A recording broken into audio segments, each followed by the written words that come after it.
Welcome back to my channel. If you're new here, remember to subscribe and hit the notification bell.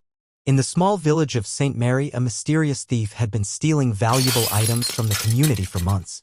The villagers were at a loss until they decided to use an old tradition to catch the culprit. They held a Bible and a key, praying for guidance, and the key would supposedly point to the thief.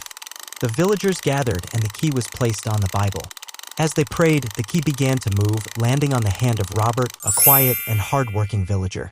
The villagers were shocked and outraged, accusing Robert of being the thief. Robert pleaded his innocence, but the villagers were unforgiving. He was given 3 days to prepare before his hands would be chopped off as punishment. During those days, Robert swept the streets, praying fervently for justice and proclaiming his innocence to anyone who would listen.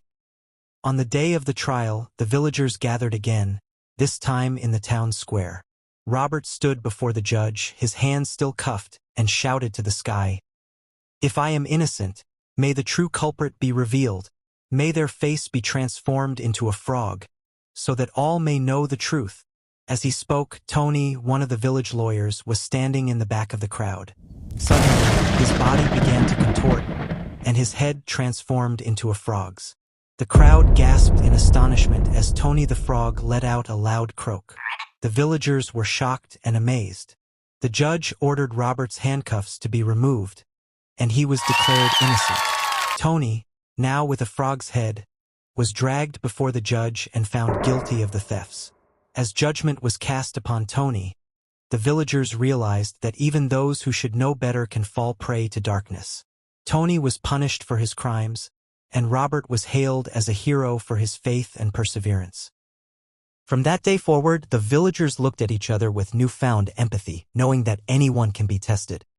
As Tony, now with a frog's head, was taken away to face his punishment, the villagers couldn't help but wonder what had driven him to such desperation. Tony had always been a respected member of the community, known for his sharp mind and silver tongue. But it seemed that his ambition and greed had consumed him, leading him down a path of deceit and thievery. Robert, on the other hand, was overwhelmed with gratitude and relief. He had come close to losing his hands, and his life would never be the same. But he knew that he had been given a second chance, and he vowed to make the most of it. The villagers, too, were changed by the experience. They realized that even those who seemed most respectable could be hiding secrets and flaws.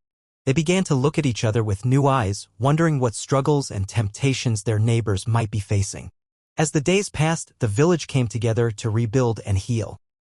Robert's story became a testament to the power of faith and perseverance, and Tony's transformation served as a cautionary tale about the dangers of greed and ambition. The Bible and key, once used to accuse Robert, were now seen as a symbol of the community's quest for truth and justice. The villagers made a promise to use the tradition wisely and to always approach each other with empathy and understanding. And Robert, the man who had almost lost his hands, became a leader in the community, using his experience to help others who were struggling. He knew that anyone could be tested and that even in the darkest moments, there was always hope for redemption and forgiveness. The story of Robert and Tony became a legend in the village, a reminder of the power of truth and the importance of compassion. And the villagers lived on, wiser and more united than ever before. The end. My favorite Jamaican quote is truth, man.